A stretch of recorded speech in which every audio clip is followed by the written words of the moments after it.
It's another Q&A edition of Optimal Health Daily, episode 1780, and I'm Dr. Neil, your host of the show. Hey there, welcome back to another Friday show where I answer your questions. Now, currently it is the first Q&A episode of the month, and once a month, and again, usually during the first Q&A episode of the month, I mention a bit about my background and credentials. So if you're new here or you've forgotten, you can better understand where my perspectives come from and why I call myself Dr. Neil. It's not just a nickname, I promise. So given this is the first Q&A episode of the month, here we go. I've always been obsessed with Batman and the Angels baseball team, but I wasn't always interested in nutrition, exercise, health, and wellness. All the stuff we talk about on this show. But being diagnosed with a chronic disease at the age of 19 definitely changed my life's purpose. It was at that time that I decided to focus my attention on helping others. I didn't want anyone else to have to experience a chronic disease diagnosis like I did, especially since so many chronic diseases are preventable. How are they preventable? Well, by performing many of the lifestyle behaviors we talk about on this show. Now, in order to help others, I wanted to be sure I had some credibility. Now, this is not meant to be a humble brag, I promise, but instead, gain your trust and provide you with some background about my credentials. I received both my master's and doctoral degrees in public health, and to really cover all of my bases, I also became a registered dietitian nutritionist, a certified health education specialist, and a certified exercise physiologist through the American College of Sports Medicine.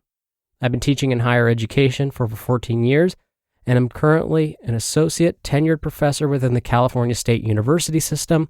I've published peer-reviewed studies, presented at national conferences, and I've been interviewed by over 70 different media outlets for my expertise on basically all the stuff I talk about on this podcast.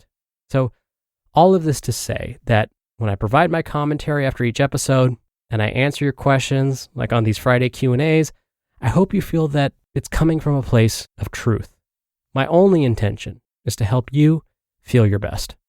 Now, if you want to send me a question, I'll let you know how you can do so at the end of the show. Today's question is actually not one that was sent in by a listener.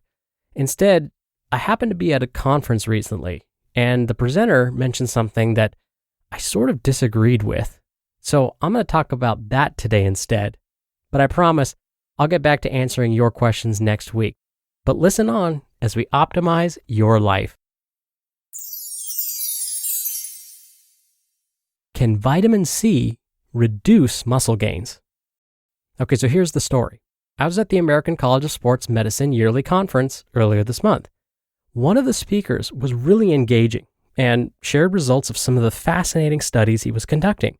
I was nodding my head in agreement as he was presenting his findings because it seemed to coincide with other studies I had read. But then, at one point during his presentation, I stopped nodding. Instead, I raised an eyebrow. Here's why. The presenter showed screenshots featuring headlines from other studies revealing that vitamin C supplementation reduced muscle growth after resistance training. I was surprised because this was the first I had heard of the possible negative effect of vitamin C supplementation. When I looked more closely at the screenshots of the studies the presenter showed us, many of them were performed in rats or mice. Now, that's always a warning sign, but even so, maybe the presenter was onto something.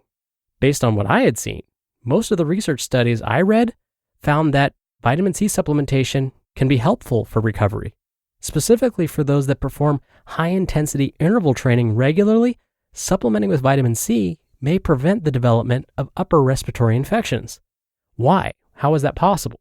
Well, it turns out that high-intensity interval training actually taxes the immune system in the very short term. I'll explain. Say you just finished a workout where you performed 20 minutes of sprints. So you sprinted for 20 seconds, then rested for 40 seconds, then you repeated this pattern of 20 seconds of sprinting followed by 40 seconds of rest until the 20 minutes were up. Then you performed your cool down and stretch. If we were to take a blood sample from you after this workout and look at your immune cells specifically, we'd find that they are not as active and or there may be less of them floating around your bloodstream. This is very normal. But eventually these immune cells kick back in. They wake up again and your body makes more of them. In fact, after a little while, your immune cells are even stronger after high-intensity interval training. But between this time, the time right after your high-intensity interval training ends, when your immune system is sort of asleep, it's possible you're more prone to infection. That's the time when some researchers believe that getting some vitamin C may be helpful. Vitamin C, along with protein, vitamin A, zinc, and a bunch of other compounds, helps keep the immune system ready to fight when it needs to. So when the presenter at the conference talked about fewer muscle gains, I had to raise an eyebrow. Is it possible that vitamin C could improve the immune system and at the same time reduce muscle gains? Maybe I wasn't as current with the research as I once thought. So I took a look at the latest research and found a meta-analysis looking at this very topic. Remember, a meta-analysis is basically a study that looks at other previously published studies on the topic and performs one big or meta-analysis on all of them. It's because of this that meta-analyses are considered the gold standard in research. Well, the results of this meta-analysis found that vitamin C supplementation does not reduce muscle gains after exercise. Instead, the authors concluded that athletes supplementing with vitamin C during competitions may actually benefit from it. They also said that newbies to strength training may find it helpful to supplement with vitamin C too. But even so, there are still some unanswered questions that haven't been addressed, like how much vitamin C and how often should it be taken? Would these results be the same for all forms of exercise, from strength training to aerobic exercise? Are these findings true for all age groups? So my bottom line is this.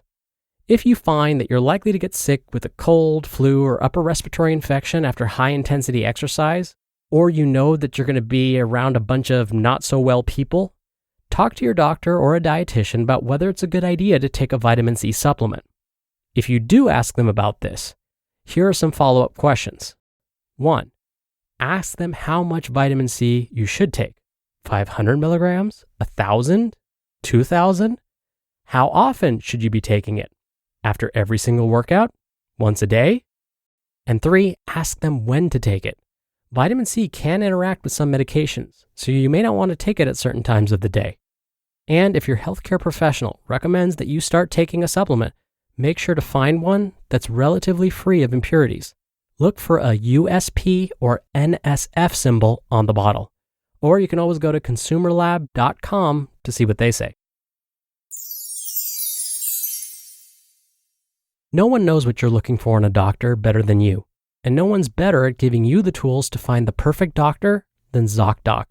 The people who created Zocdoc found the major pain points in healthcare, all the things that weren't working, and said enough. And they made booking a great doctor surprisingly pain-free. I've started using the app, and it's really nice being able to read up on local doctors. With verified patient reviews, you can see what other real humans had to say about their visit. So when you walk into that doctor's office, you're set up to see someone in your network who gets you. Zocdoc is a free app that shows you doctors who are patient-reviewed, take your insurance, and are available when you need them. Go to Zocdoc.com/OHD and download the Zocdoc app for free. Then start your search for a top-rated doctor today. Many are available within 24 hours. That's ZocDoc.com/OHD. Zocdoc.com/OHD. All right, as promised, I'm going to tell you how to send in a question if you want.